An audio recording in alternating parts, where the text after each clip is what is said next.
درآمدزایی تیک تاک کم قانونایش فرق کرده. بعض نکته های مهمی است که شما باید متوجه باشین. در غیر از صورت درآمد شما خیلی کم میباشه. ما مثلا یک اکانت خودم در شما یک مثال میتونم چی تغییراتی آمده. پس شما لایک کنین، ذخیره کنین، ویدیو را در دوستاتون روان کنین تا بعضی اشی بهره ببرن.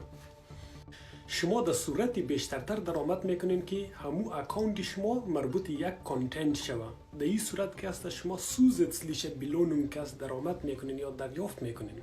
ما مثالش از این اکانت خود چک میکنیم. شما میرین روی سه خط میزنین، بعد که است میاین روی تیک تاک استودیو میزنین اولش، بعد اینی که از جای درآمدزایی شماست، یعنی کریتر ریوارز پروگرام. وقتی در اینجا که آمدین میبینید که ما شبکه‌های ما زیادتر مربوط به اخبار که میشه، هم ویدیوهایی را که مربوط به اخبار پست میکنم درآمدزاییش زیادتر است. اینجا ولی کم شما پایین که ما شما رو باز نشان میدم میبینید. خب این ویدیوهای امروز است، نشان نمیده درآمدزاییشی.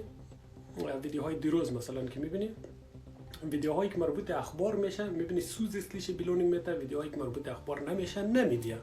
میبینید بعضی ویدیوها اخبار نیست اخبار، میبینید درآمدش 3-4 برابر یعنی بیشترتر است.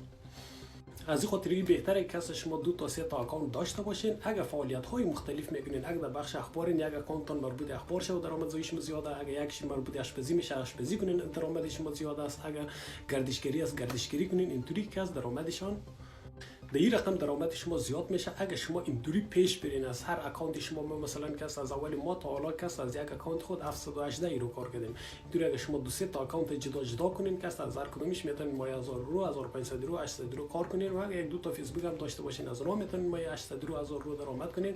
این میتونین کس خوب زندگیتون بچرخونین. ولی تکنیک های بعضی کوچیک تکنیک هایی است که باید را یاد بگیرین. اگر یاد نگیرین وقتتون ضایع میکنین، دردسر میتین، اینترنت مصرف میکنین ولی آخر کدوم نتیجه نمیبینین. ولی بازم دوستان کورس شخصی میخواد که ما تمام قانونایش ویدیو جور کردن تنظیمات دیگه یاد بتون، فیسبوک تیک تاک پیام بتین، لطفا پیامایتون کامل باشه، فقط سلام نوشته نکن.